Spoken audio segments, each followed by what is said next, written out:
Hello बच्चों, कैसे हैं आप सब लोग। आज आपकी इंग्लिश के चैप्टर 5 की दूसरी क्लास है। अपन स्पेशल टाइप ऑफ स्कूल पढ़ रहे थे, special kind of school, different school. जिसमें क्या है, ये एक स्कूल है मिस बीम की। मिस बीम वहाँ की मालकिन है और वहाँ पे बच्चों को एक स्पेशल तरीके से पढ़ाया जाता है। कैसे कि बच्चों के लिए एक दिन होता है ब्लाइंड डे, एक दिन डेफ डे, एक दिन डम्ब डे। उस दिन बच्चों को एक ब्लाइंड, डेफ या डम्ब, गूंगा, बहरा या लंगड़ा या अंधा बनकर रहना पड़ता है और बाकी बच्चे उनकी मदद करते हैं। ठीक है, तो आगे बढ़ते हैं अपन। There is no misery, miss Beam बोलती है, there is no misery about it. इसमें कोई बुराई बात नहीं है बच्चों को इस तरीके से महसूस कराना। Miss Beam continued, every one is very kind and it is really something of a game. हर कोई बहुत प्यारा है यहाँ पे, बस ये एक तरह का गेम है। Before the day is over though even the most thoughtfulness child realises what misfortune is. और जैसे जैसे पूरा दिन बीतता जाता है तो बच्चों को एहसास होता है कि दुर्भाग्य वास्तव में क्या चीज़ होती है। कि अगर एक इंसान, एक बच्चा देख नहीं सकता तो उसमें कितनी तकलीफ़ होती है वो बच्चा समझ जाता है, जो कि आप उसको पाठ पढ़ाकर नहीं समझा सकते। इस तरीके से ज़्यादा अच्छे से समझा सकते हो। The blind day is of course really the worst. Blind day सबसे बेकार वाला पार्ट होता है। But some of the children tell me that the dumb day is the most difficult. लेकिन कई बच्चे मुझे बताते हैं कि डम्ब डे, जिस दिन मुंह बंद रखना पड़ता है ना, मुँह बोलना नहीं पड़ता, गूंगा रहना पड़ता, वो सबसे बेकार दिन होता है। बच्चे कहते हैं उस दिन तो बहुत तकलीफ़ होती है। We can not bandage the children mouth. हम बच्चे के मुंह पे पट्टी तो नहीं बांध सकते, इसलिए बच्चे को अपने आप ही अपने माइंड से, अपनी शक्ति से बोलना नहीं होता। Come in to the garden and see yourself how the children feel about it. और गार्डन में आके देखो, राइटर को बोलती है मैडम कि आके जो लेखक वहाँ पे देखने गया है उसको बोलते हैं कि भाई आके देखो बच्चों को कैसे महसूस करते हैं। Miss Beam led me to one of the bandaged girls. तो मिस बीम मुझे एक लड़की जिसकी आंखों पे पट्टी बंधी हुई थी वहाँ पे लेके जाती है। Here's a gentleman come to talk to you said miss Beam and left us. तो मिस बीम लड़की को बोलती है कि बेटा इधर आओ, एक आदमी आपसे मिलने आए, एक जेंटलमैन, आप इनसे बात करो। उस अंधी लड़की के पास ले जाकर मैम छोड़ देती हैं राइटर को। डोंट यू एवर पीप आई आज द गर्ल। तो राइटर पूछता है क्या तुम कभी पट्टी में से झाँक कर नहीं देखती। ओ नो नो सी एक्सक्लेम्ड। नहीं नहीं, उसने ज़ोर से कहा, नहीं नहीं ऐसा नहीं करती मैं। That would be cheating. ये तो चीटिंग हो जाएगी। But I had no idea it was so awful to be blind. लेकिन मुझे, लड़की बोलती है कि मुझे नहीं पता था कि अंधा होना कितना तकलीफ़ वाली बात होती है, कितनी बुरी बात होती है। You can't see a thing, आप कुछ भी नहीं देख सकते। You feel you are going to hit by something every moment. और आपको हमेशा ऐसा लगता रहता है जैसे अब आप किसी चीज़ से बुड़ जाओगे, अब बिड़ जाओगे। It's such a relief just to sit down. और एक जगह बैठ जाना में कितना रिलीफ मिलता है कि अब आपको कहीं पे भी नहीं जाना। तो आप अंधे हो तो आपको किसी भी चीज़ से बिड़ोगे नहीं। Are your helpers kind to you I asked. तो लेखक पूछता है क्या तुम्हें मदद करने वाले तुमसे काइंड रहते हैं, मतलब तुमसे अच्छा व्यवहार करते हैं। फेयरली, हाँ बहुत अच्छा व्यवहार करते हैं। लड़की बोलती है but they are not as careful as I shall be when it is my turn.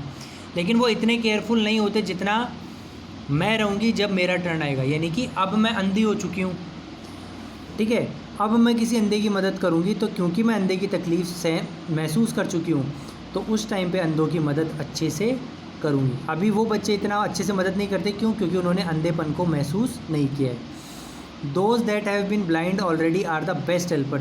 जिन्होंने एक बार ब्लाइंड रह के ब्लाइंड लोगों की तकलीफ़ को महसूस कर चुके वो सबसे अच्छी मदद करेंगे। क्यों? क्योंकि उनको पता है कि इसमें तकलीफ़ कितनी होती है। It's perfectly ghastly not to see, I wish I would try.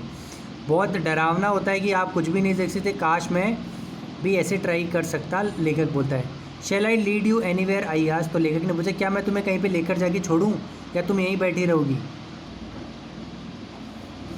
O yes she said, हाँ हाँ लेकर चलो, let's go for a little walk. चलो घूमने के लिए चलते हैं। लड़की बोलती है only you must tell me about things. बस तुम मुझे आसपास की चीज़ें बताते रहना क्या क्या है। I shall be so glad when today is over. और मुझे कितना अच्छा महसूस होगा जब मेरा दिन पूरा हो जाएगा, मेरा अंधे का दिन पूरा हो जाएगा, अंधा बनने का दिन। लड़की बोलती है ना the other bad days can't be half as bad as this. बाकी दिन इतने बेकार नहीं थे जितना आज का दिन है। Having a leg tied up and hopping about on the crutch is almost fun I guess. अगर आपका एक पाँव बांध दे और आपको व्हील चेयर पर बैठा दे तो वो तो फिर भी चल जाता है। Having an arm tied up is bit more troublesome. अगर आपका हाथ बांध दे तो थोड़ी तकलीफ़ होगी। But you can't eat without help and things like that. लेकिन आप उसके बिना, हाथों के बिना कुछ खा नहीं पाओगे। I don't think I will mind being deaf for a day. मुझे नहीं लगता कि अगर मैं एक दिन के लिए बहरी रहूँगी तो भी मुझे ज़्यादा दिक्कत होगी, at least not much, but being blind is so frightening. लेकिन आज मैं अंधी बनी हूँ तो आज की तकलीफ़ मेरे लिए सबसे ज़्यादा है। My head aches all the my just from worrying that I will get hurt. और हर टाइम मेरा सिर यही सोच के दुखता रहता है, दर्द होता रहता है कि मैं अब भिड़ूंगी किसी चीज़ से, अब भिड़ के गिर जाऊंगी। क्यों? क्योंकि मेरी आंखों पे पट्टी बंधी है। Where are we now? अब वो लड़की पूछती है हम कहाँ पे आ गए हैं।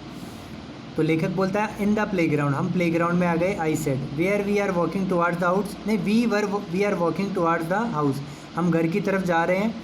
Miss Beam is walking up and down the garden with a tall girl. और वो लेखक बताता है मिस बीइंग एक बड़ी सी लड़की के साथ गार्डन में घूम रही है। What is the girl wearing? लड़की ने क्या पहना है? वो अंधी लड़की पूछती है कि लड़की ने क्या पहना है। My little friend asked a blue cotton skirt and pink blouse, एक ब्लू कलर की स्कर्ट और पिंक कलर का ब्लाउज है। आई थिंक मिली, तो लड़की बोलती है लगता है वो मिली है। She said what's colour is her hair, उसके बालों का कलर कैसा है? तो बहुत हल्का कलर है। आई सेड, लेखक ने कहा yes that's Milly, she is head girl. हाँ वो मिली ही है, फिर वो एक हेड गर्ल है। तो यानी लड़की आंखों पे पट्टी तो बंधी हुई है, लेकिन जो अपीयरेंस उसको बता रहा है लेखक, उससे लड़की को पहचानने की कोशिश कर रही है। There is an old man tying up roses. I said, एक बूढ़ा व्यक्ति जो गुलाब के फूल लगा रहा है। येस दैट्स पीटर, हाँ वो पीटर है। ही इज़ द गार्डनर, वो गार्डनर है, गार्डनर की बागवान है। He is hundreds of the years old, ये बहुत सैकड़ों साल बूढ़ा है, यानी काफ़ी बूढ़ा है। And here comes a girl with curly red hair, she is on the crutches. और देखो एक लड़की आती है जो हेयर कर्ली है और ये क्रच यानी एक व्हील चेयर पर बैठी हुई है। दैट्स अनीता शीशर, तो लड़की कहती है वो तो अनीता होगी। And so we walked on, और इस तरीके से हम चलते गए। Gradually I discover that I was 10 times more thoughtful than I ever thought I could be. और लेखक को धीरे धीरे लगता गया कि अब मैं ज़्यादा समझदार हो गया हूँ। आज इस स्कूल आकर मुझे बहुत कुछ सीखने को मिला है, और पहले मैं जितना थॉटफुल था उससे ज़्यादा थॉटफुल आज हो गया हूँ। I also realise that if I had to describe people and things to someone else it made them more interesting to me. और ये भी मैंने रियलाइज़ किया कि अगर मैं कोई चीज़ किसी को वर्णन करके बताऊँ तो वो मुझे ज़्यादा इंटरेस्टिंग लगती है। When I finally had to leave, जब मैं जाने लगा, I told miss Beam that I was very sorry to go. जाने लगा तो मैंने मिस बीम को कहा कि मुझे यहाँ से जाते हुए बहुत बुरा लग रहा है, मुझे इतना अच्छा लगा यहाँ पे आके। आज शी रिप्लाइड, उसने कहा हाँ, then there is something in my system after all. और इस तरीके से मेरे दिमाग में एक नॉलेज आ गई और मैं पहले से ज़्यादा अच्छा इंसान बन गया। ईवी लुकेस ने लिखा है और इसको थोड़ा सिंप्लीफाई करके लिखा गया इस पोएम को। तो यहीं पे हमारा चैप्टर समाप्त होता है। अगली क्लास में इसके हार्ड वर्ड्स, क्वेश्चन आंसर्स मिल जाएंगे। वीडियो को लाइक करो, कमेंट करो, चैनल को सब्सक्राइब करो, रेगुलर देखते रहो। आज के लिए इतना ही। Thank you, have a nice day.